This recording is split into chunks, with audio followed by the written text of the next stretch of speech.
আমাদের বলে কি হতো, ওষুধ তো ছিল, খেলে আরাম পেত, মাথা ব্যথাও করতো না। পৌষি মাথা নাড়ালো।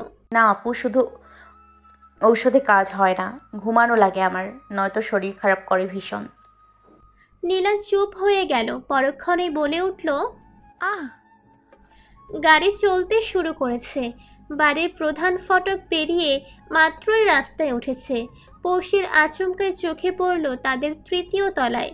তার পাশে দক্ষিণা বারান্দায় একটা টাওয়াল শুকাতে দেওয়া হয়েছে। চোখে মুখে রাজ্যের বিস্ময় তার। এটা তো তার আরাব ভাইয়ের বারান্দা। এই বারান্দা গত 5 বছরেও খোলা হয়নি আর। শুধু মাসে একবার করে এই রুমের সাফসাফাই করা হয়, তারপর আবার বন্ধ করে রাখা হয়। কিন্তু টাওয়ালে কে শুকাতে দিয়েছে? এই রুমে তো কারো প্রবেশ করার কথা না। তাহলে পূর্ণিকে জিজ্ঞাসা করলো। আরাফের ভাইয়ের রুমে কেউ ছিল কাল? পূর্ণি বলল, হ্যাঁ ছিল, নিভা আপুর কাজিন।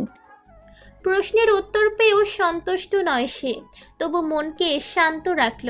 হলে এসে ঘোরাঘুরি করে খাবার শেষে ঘন্টা দুয়েকও পার হয়নি তখন। ঘড়ির কাঁটায় 2:20 মাত্র। তার মুঠোফোন কম্পিত হলো হঠাৎ। পৌষে দেখল তার বাবা কল দিচ্ছে বারবার। দ্রুতই কল রিসিভ করতে সৌরভের করা নির্দেশ এলো, 10 মিনিটের মাঝে বাড়ি উপস্থিত হওয়া চাই, সাথে পূর্ণিকেও নিয়ে যেতে হবে। পৌষের মেজাজ চটল। 10 মিনিট, এত জরুরি তলব কেন? সে পূর্ণিকে খুঁজতে লাগলো। মেয়েটা এত দুরন্ত স্বভাবের, সারাক্ষণ টই টই করে ঘুরে বেড়ায়। তাকে খুঁজতেই 2 মিনিট পার হয়ে গেল। রাস্তায় নেমে রিকশায় অপেক্ষায় আরও 1 মিনিট খোয়া গেল। সে সময় দেখছে বারবার। শেষে রিকশা পেয়ে 2 বোন উঠে গেল তাতে।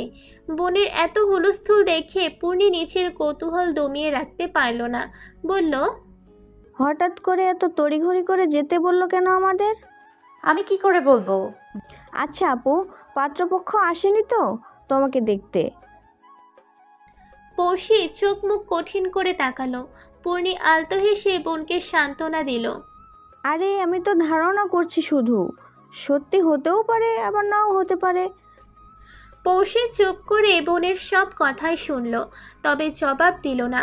বাসায় এসে ফটক পেরিয়ে সিঁড়ি রুমে প্রবেশ করবে মাত্র হুট করে তাদের বাড়ির প্রধান ফটকে একটা গাড়ির আগমন ঘটল তখন।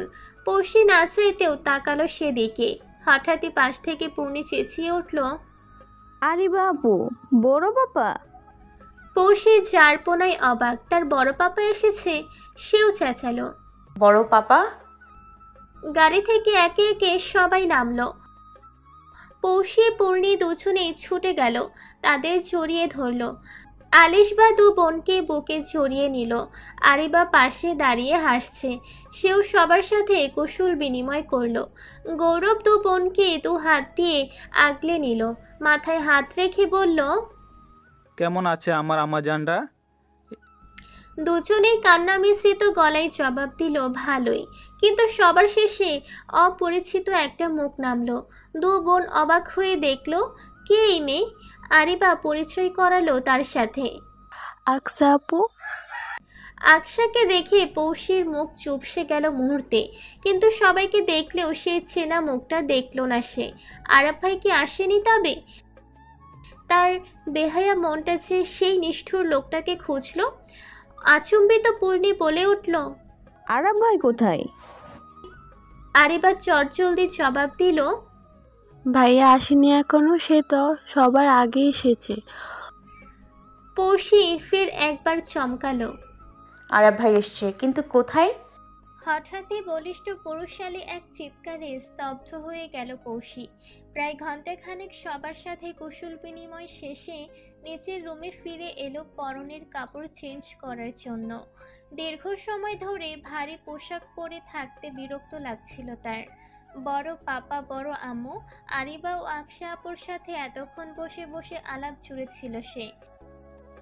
কিন্তু শত খুঁজেও কাঙ্ক্ষিত ওই ব্যক্তিকে পায়নি। লজ্জায় জিজ্ঞাসা করেনি সে কোথায়। বড় পাপা শুধু একবার বলেছে সে সবার আগে দেশে ফিরেছে, কিন্তু এই মুহূর্তে কোথায় আছে জানা নেই তাদের। সেও আর দ্বিতীয়বার জানতে চায়নি তার আরাফ ভাই এখন কোথায়। কিন্তু মন তো বারবার জানতে উকি দিচ্ছে সেই লোকটা কি তবে এবারও বাড়ি ফিরবে না।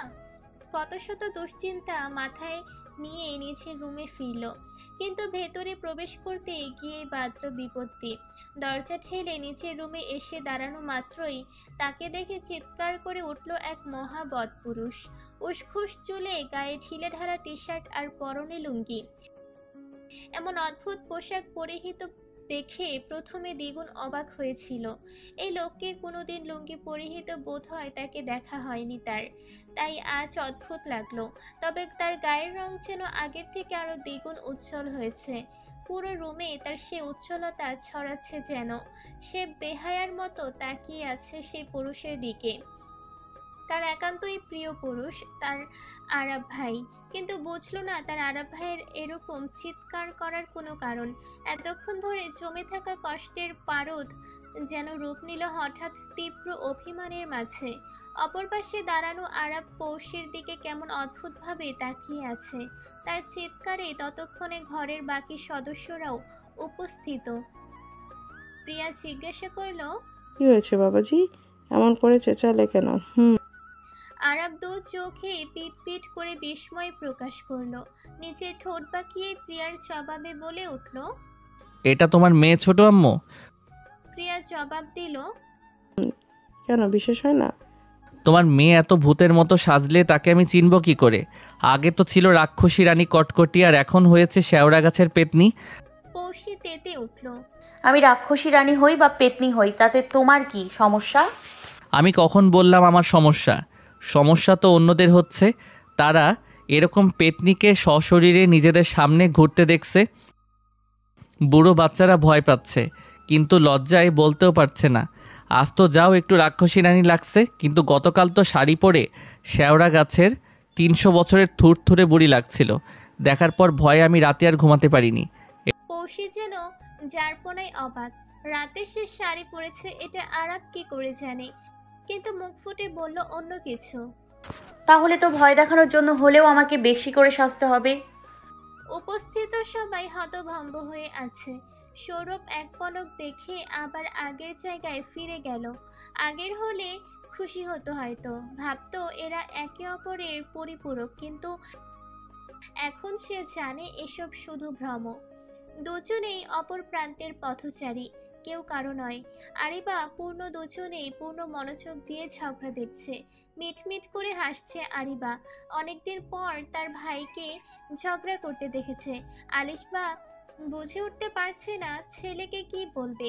এত ঝগড়া করার কারণ তার হজম হচ্ছে না। এভাবে কেউ কাউকে খেপায়, কিন্তু সবার থেকে আলাদা হয়ে দাঁড়িয়ে আছে আকশা।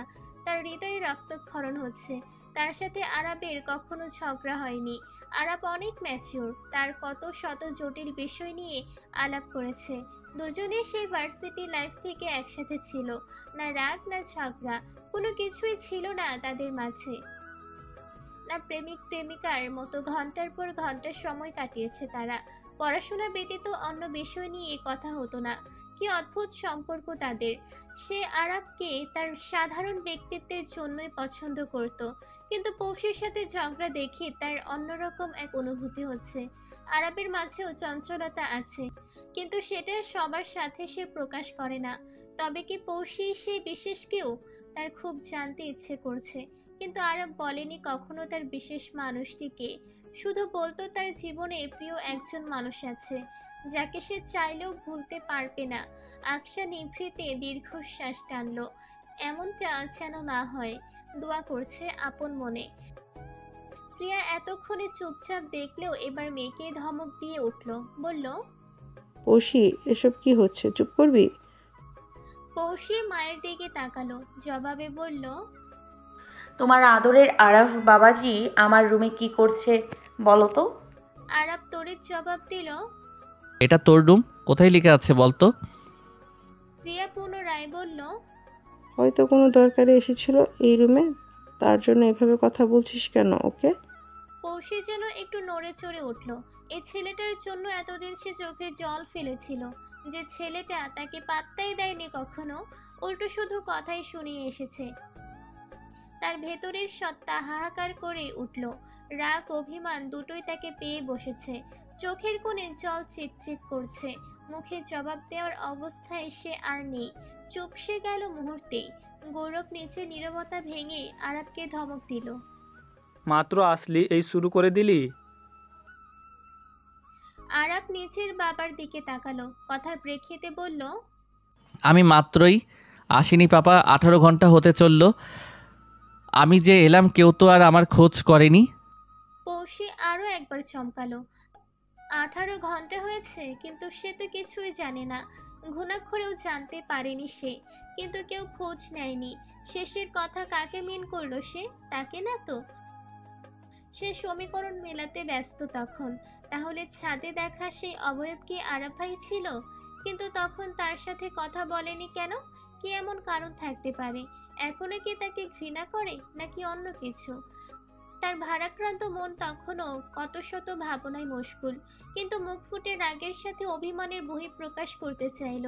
তার আগে আরাব বলে উঠল, আমার রুমে ঘুমানো যাচ্ছিল না। রুম দীর্ঘদিন বন্ধ থাকায় কেমন বিদঘুটে গন্ধ লাগছিল, তাই এখানে ঘুমিয়েছিলাম। কিন্তু কোথা থেকে এক পেতনির আগমনে আমার ঘুম গায়েব হয়ে গেল, তাই হম্বিদম্বি করে উঠে পড়লাম। কখন আবার আমার গায়ের উপর হামলা করে বসে। আমি তোমার গায়ে হামলা করে বসবো মানে? আমাকে তোমার কি মনে হয় আরাব ভাই? সেটাই তো বললাম একটু আগে, আবার নতুন করে তোকে আবার কি মনে হবে বলতো, পেতনি একটা। আরাব দায়সারা জবাব দিয়ে বেরিয়ে গেল দ্রুতই। আরাবের সাথে বাকিরাও বেরিয়ে এলো তখন। নির্লিপ্ত পৌষি শুধু তাকিয়ে তাকিয়ে দেখলো সবাইকে। সবাই যেতেই আরিবা এসে টিপ্পনি মারল। পশি আপু, ভাইয়া এখনো তোমাকে খেপিয়ে মজা নেই। বিশ্বাস করো, আমাকেও কখনো এত খেপায় না যতটা তোমার সাথে করে। তা তো দেখতেই পারছি। তোর ভাইয়ের কোন জন্মের শত্রু আমি বলতো?